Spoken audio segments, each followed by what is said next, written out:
teman-teman, kembali lagi bersama Cici dalam tema pemrograman C++. Hari ini kita akan belajar mengenai materi perulangan dalam bahasa pemrograman C++. Teman-teman, apa kalian masih ingat saat kita kelas 1 pasti pernah belajar meniru tulisan beberapa baris sesuai instruksi guru. Ada yang 5 baris, ada yang 7 baris, dan ada yang berpuluh-puluh baris. Nah, dalam hal tersebut, tulisan yang kita tulis itu merupakan perulangan.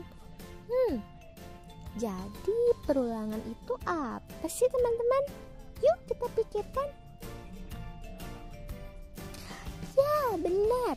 Perulangan merupakan suatu perintah atau pernyataan yang dilakukan secara berulang-ulang untuk mendapatkan suatu kondisi dan akan berhenti jika kondisi sudah terpenuhi.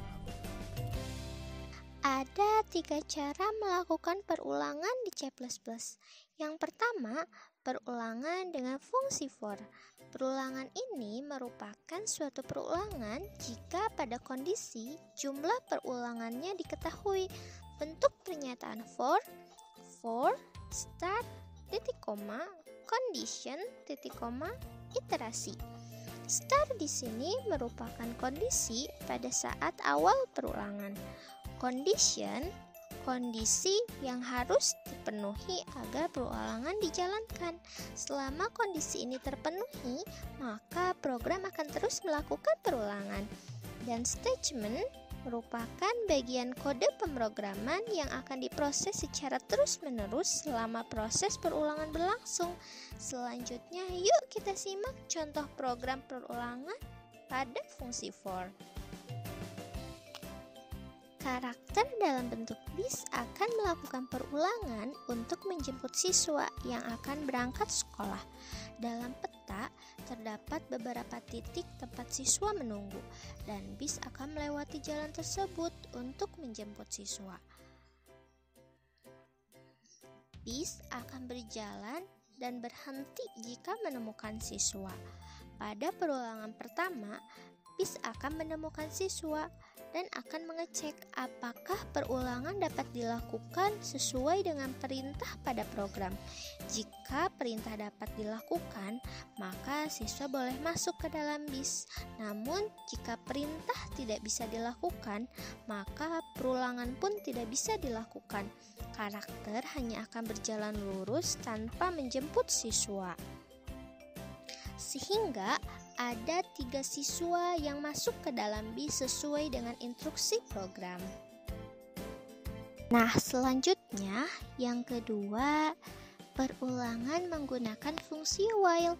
Perulangan ini merupakan suatu perulangan untuk sebuah kondisi yang bernilai benar. Maka perulangan akan berjalan dan terhenti jika kondisi bernilai salah.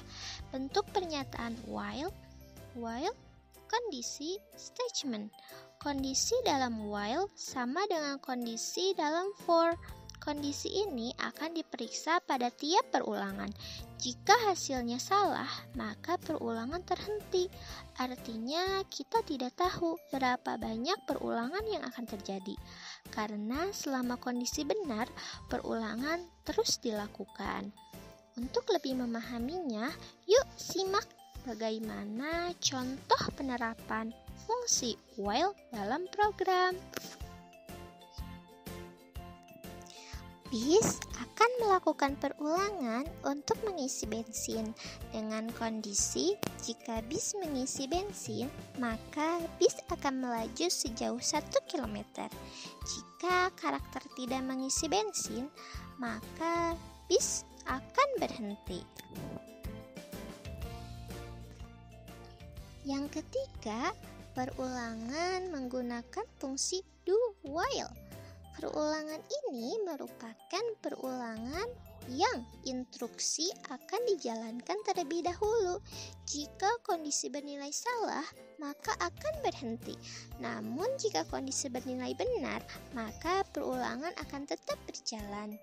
Bentuk pernyataannya do, statement, while, kondisi. Agar kita lebih memahami, kita lihat bagaimana contoh program do while. Nah, setelah bis menjemput siswa dan bis bisa sampai ke sekolah, ternyata di sekolah terdapat ekstrakurikuler berkuda. Namun sebelum berkuda, kuda harus diberi makan terlebih dahulu. Di sini Cici memiliki apel untuk kuda makan. Nah, contoh programnya seperti ini ya teman-teman.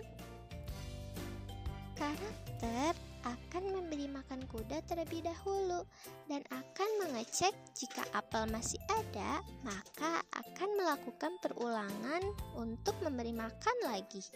Namun jika sudah habis, maka program akan berhenti.